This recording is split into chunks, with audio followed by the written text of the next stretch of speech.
Hi friends, Anjali food കോർട്ടിലേക്ക് സ്വാഗതം. ഇന്നത്തെ recipe അവൽ ഉപ്മാവാണ്. നമ്മളെ പണ്ട് വീട്ടിലൊക്കെ എപ്പോഴും ഉണ്ടാകുന്ന ഒരു സംഭവമാണ് അവൽ അല്ലേ. ഇപ്പോൾ നമ്മൾ കടയിൽ നിന്നൊക്കെ വാങ്ങേണ്ടി വരും. അപ്പോൾ നമുക്ക് ഈ അവൽ കൊണ്ടുള്ള ഒരു ഉപ്മാവാണ് ഇന്നത്തെ റെസിപ്പി. പെട്ടെന്ന് തന്നെ ഉണ്ടാക്കാൻ പറ്റും കേട്ടോ. അപ്പോൾ അത് ഉണ്ടാക്കണേക്കാട്ടും മുന്നേ എന്ത് ചെയ്യണം? എൻ്റെ ചാനൽ നിങ്ങൾ ആദ്യമായിട്ടാണ് കാണുന്നതെങ്കിൽ ഒന്ന് സബ്സ്ക്രൈബ് ചെയ്യുക. സബ്സ്ക്രൈബ് ചെയ്യുമ്പോൾ തൊട്ടടുത്തൊരു ബെല്ലൈക്കൺ വരും. അത് പ്രസ് ചെയ്തിട്ടുണ്ടെങ്കിൽ ഞാൻ പുതിയ വീഡിയോസ് ഇടുമ്പോൾ നിങ്ങൾക്ക് നോട്ടിഫിക്കേഷൻ വരും കേട്ടോ. അവൽ ഉപ്മാവ് ഉണ്ടാക്കാൻ എന്താ നമുക്ക് വേണ്ട? അവൽ വേണം. അതിന് ഞാൻ 1/2 കിലോ മട്ട അരിയുടെ അവലാണ് എടുത്തിരിക്കുന്നത്. വെള്ള അവൽ എടുക്കരുത്, ടേസ്റ്റ് ഉണ്ടാവില്ല. ഇത് 2-3 വട്ടം ഞാൻ കഴുകി വെള്ളമൊക്കെ ഊറ്റി വെച്ചിരിക്കുകയാണ്. അതേ കണ്ടില്ലേ, നല്ല സോഫ്റ്റായിട്ട് തന്നെ ഇരിക്കുന്നുണ്ട്.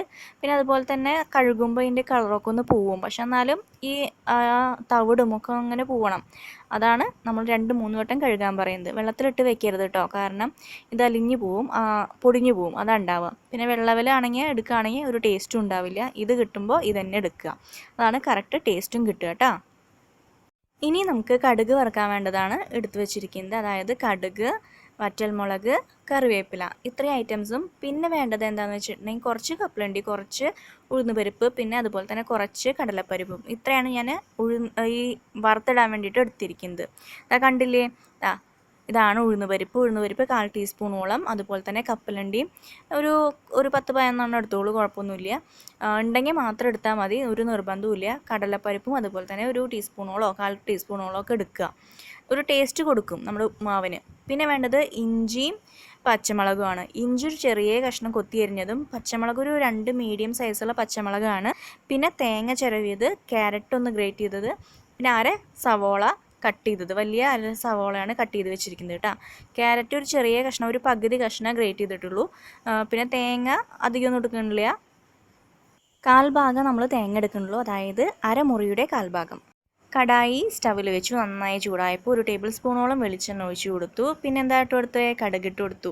1/4 ടീസ്പൂണോളം കടുക്. പിന്നെ എടുത്തു വെച്ചിരിക്കുന്ന ഓരോ ഐറ്റംസായിട്ട് ചേർത്ത് കൊടുക്കുകയാണ്. ഇപ്പോൾ കടലപ്പരിപ്പ് ചേർത്ത് കൊടുത്തു, ഉഴുന്നുപരിപ്പ് ചേർത്ത് കൊടുത്തു, കപ്പലണ്ടി ചേർത്ത് കൊടുത്തു. അതൊക്കെ ഒന്ന് മൂത്ത് വരുന്ന സമയത്ത് ഈ ബാക്കിയുള്ള ഐറ്റംസും കൂടി ഒന്ന് ചേർത്ത് കൊടുക്കേണ്ടതുണ്ട്. അതായത് കറിവേപ്പിലയും വറ്റൽമുളകും കൂടി ചേർത്ത് കൊടുക്കണം. വറ്റൽമുളകൊന്നും ആദ്യം ഒന്നും ഇടരുത് കേട്ടോ, കരിഞ്ഞു പോവും.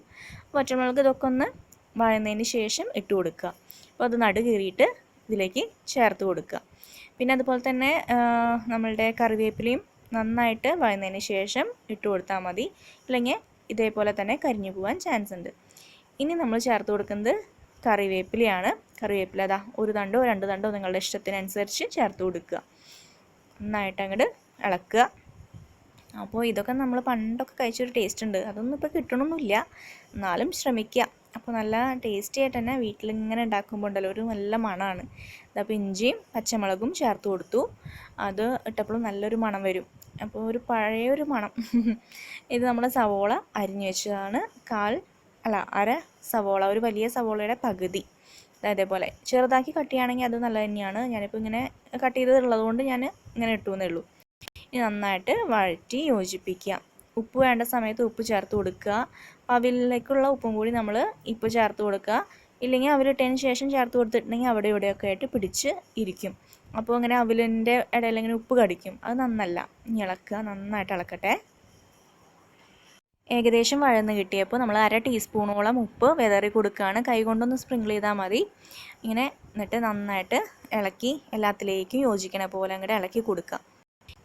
ഇനി ചേർക്കാൻ പോകുന്നത് ഗ്രേറ്റ് ചെയ്ത് വെച്ചിട്ടുള്ള ക്യാരറ്റാണ്. ക്യാരറ്റ് ഒരു 1/4 ഭാഗത്തോളം ക്യാരറ്റ് ചേർത്ത് കൊടുത്തിട്ടുള്ളൂ. മുഴുവനൊന്നും എടുക്കണ്ട, കാരണം അതിൻ്റെ ടേസ്റ്റ് ചിലപ്പോൾ ഇഷ്ടപ്പെടില്ലല്ലോ. ഇഷ്ടമുള്ളവർ മാത്രം ചേർത്താൽ മതി. ഇങ്ങനെയെങ്കിലും ഒന്ന് ക്യാരറ്റ് അകത്താവട്ടെ വെച്ചിട്ടാണ് ഞാൻ ഇതിലൊക്കെ ക്യാരറ്റ് ഇടുന്നത്.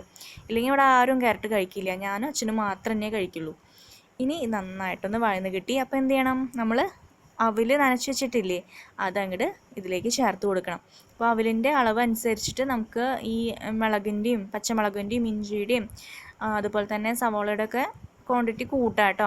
ഇതിപ്പോൾ ഞാൻ ഇത്രയും അവലിനാണ് ഇത്ര എന്ന് പറഞ്ഞത്. അപ്പോൾ നിങ്ങളുടെ ഇഷ്ടത്തിനനുസരിച്ച് കൂട്ടുക കുറയ്ക്കുകയൊക്കെ ചെയ്യുക. പിന്നെ ക്യാരറ്റിൻ്റെ കാര്യം പറഞ്ഞത്, ഇപ്പോൾ ക്യാരറ്റ് കട്ട് ചെയ്ത് വേണമെങ്കിൽ ഇടാം.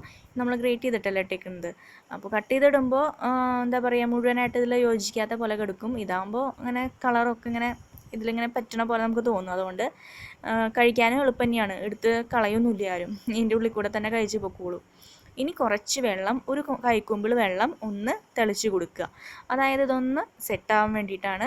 ഇപ്പോൾ ഉപ്പ് വേണമെങ്കിൽ ഇപ്പോൾ ചേർത്ത് കൊടുക്കുക. നന്നായിട്ട് ഇളക്കി യോജിപ്പിക്കാമല്ലോ. അപ്പോൾ നന്നായിട്ട് അങ്ങോട്ട് ഇളക്കുക. ഇതുപോലെ ഇപ്പോൾ എന്താ പറയുക, കുറച്ചും കൂടി വലിയ പാത്രം എടുക്കുകയൊക്കെ വെച്ച് കഴിഞ്ഞാൽ നന്നായിട്ട് നമുക്ക് ഇതിലിങ്ങനെ സുഖമായിട്ട് ഇളക്കി ഇങ്ങനെ പോകാൻ പറ്റും. ഇത് ചെറിയൊരു പാത്രമായ കാരണം പുറത്തേക്ക് പോകുമെന്നുള്ള ടെൻഷനിൽ വേണം ഇളക്കാൻ. അപ്പോൾ നമ്മളുടെ ഇതൊന്ന് ഇളക്കി നന്നായിട്ട് യോജിപ്പിച്ചിട്ട് ഒരു 2 മിനിറ്റോളം ഒന്ന് മൂടി വെച്ച് വേവിച്ചാലും നല്ലത് തന്നെയാണ്. ഈ ലാസ്റ്റ് സ്റ്റേജ് എന്ന് പറയുന്നതാണ് ഈ തേങ്ങ വെതറൽ. അപ്പോൾ തേങ്ങ ഇഷ്ടമുള്ളവർക്ക് ചേർത്താൽ മതി. നമ്മൾ നോർമലി ഉപ്പുമാവിൽ ചേർക്കാറുണ്ട്, അതുകൊണ്ട് കുറച്ച് തേങ്ങ വെതറി കൊടുത്തിട്ടുണ്ട്. ഇതിലേക്ക് ഇനി നാളികേരമൊക്കെ ഒന്ന് യോജിച്ച് കിട്ടണം. നന്നായിട്ട് ഇളക്കി കൊടുക്കുക, സൂക്ഷിക്കുക. ഈ സമയത്ത് ഇളക്കുമ്പോൾ താഴേക്ക് പോകാൻ ചാൻസ് ഉണ്ട്, അപ്പോൾ കൈയും കാലൊക്കെ പൊള്ളും. അപ്പോൾ സൂക്ഷിച്ച് ഇളക്കി കൊടുക്കുക. ഇതിൻ്റെ മണമൊക്കെ വന്നു തുടങ്ങി. ഈ മണം എനിക്ക് ചെറുപ്പകാലത്ത് കിട്ടിയൊരു ഓർമ്മ. അതായത് വെക്കേഷൻ ടൈമിൽ ഞാൻ അച്ഛമ്മയുടെ വീട്ടിൽ പോകും, അതായത് അച്ഛൻ്റെ വീട്ടിലേക്ക്. അപ്പോൾ അവിടെ അച്ഛമ്മ നമ്മളുടെ ഈ നെല്ലൊക്കെ കുത്തിച്ച് ഇങ്ങനത്തെ അവിലൊക്കെ ഓരോ ഡപ്പകളിലാക്കി വെച്ചിട്ടുണ്ടാവും. അപ്പോൾ അതൊക്കെ എടുത്ത് 4 മണിക്ക് ചെറിയമ്മ നമുക്കിങ്ങനെ നനച്ച് തരും, അല്ലെങ്കിൽ ഉപ്പുമാവ് അങ്ങനെ എന്തെങ്കിലുമൊക്കെ ഉണ്ടാക്കി തരും. അപ്പോൾ അതിൻ്റെ ഇടയിൽ നിന്ന് ഈ നെല്ലിൻ്റെ ഇടയിൽ നിന്ന് ഈ അവലൊക്കെ എടുത്ത് കഴിക്കും. അപ്പോൾ അതൊരു നല്ലൊരു ടേസ്റ്റാണ്. നിറച്ചു ഇങ്ങനെ എന്താ പറയുക, ഉമിയും നെല്ലൊക്കെ കൂടിയിട്ടുള്ളതാവും അവൽ. അപ്പോൾ ആ ഒരു അവൽ എന്തൊരു ടേസ്റ്റായിരുന്നു എന്നറിയോ. അതൊക്കെ കിട്ടില്ല നീ. അന്ത കാലം അത്. ഇനി നമുക്കിതൊന്ന് പ്ലേറ്റിലേക്ക് മാറ്റാം. സ്വാദിഷ്ടമായ അവൽ ഉപ്പുമാവ് ഇവിടെ റെഡി ആയിട്ടുണ്ട്. ഞാനിവിടെ പ്ലേറ്റിലേക്ക് മാറ്റുകയാണ്. ഇതാ ആവി പറക്കണ കണ്ടില്ലേ, എന്താ മണം, എന്താ സ്വാദ്. ഇത് നമ്മളുടെ ചെറുപഴത്തിൻ്റെ കൂടെ കഴിക്കാൻ നല്ല ടേസ്റ്റാണ്. ഞാൻ കഴിക്കുന്നത് വടുകപ്പുളി അച്ചാറില്ലേ, അതിൻ്റെ കൂടെ നല്ല കോമ്പിനേഷനാണ് കേട്ടോ. നിങ്ങൾ ട്രൈ ചെയ്ത് നോക്കിയാൽ മനസ്സിലാവും. അപ്പോൾ ഇത് നമ്മളുടെ പഴയ കാലത്തൊരു പലഹാരം തന്നെയാണ്. അപ്പോൾ നമ്മൾ പുതിയ തലമുറയ്ക്കും ഉണ്ടാക്കി കൊടുക്കുക. എന്നിട്ട് അഭിപ്രായങ്ങൾ കമൻറ്റ് ചെയ്യുക. പതിവ് പോലെ ഷെയർ ചെയ്യാനും മറക്കണ്ട. പിന്നെ പുതിയ കൂട്ടുകാരെങ്കിലും ഉണ്ടെങ്കിൽ ഒന്ന് സബ്സ്ക്രൈബ് ചെയ്യുക. സബ്സ്ക്രൈബ് ചെയ്യുമ്പോൾ തൊട്ടടുത്തൊരു ബെല്ലൈക്കൺ വരും, അത് പ്രസ് ചെയ്തിട്ടുണ്ടെങ്കിൽ ഞാൻ പുതിയ വീഡിയോസ് അപ്ലോഡ് ചെയ്യുമ്പോൾ നിങ്ങൾക്ക് നോട്ടിഫിക്കേഷൻ വരും. അപ്പോൾ പുതിയ വീഡിയോസ് പെട്ടെന്ന് തന്നെ കാണാനും പറ്റും. അപ്പോൾ ഞാൻ പോവാണ്. പുതിയ റെസിപ്പിയായിട്ട് വേഗം തന്നെ വരുന്നതായിരിക്കും. Tata, thank you.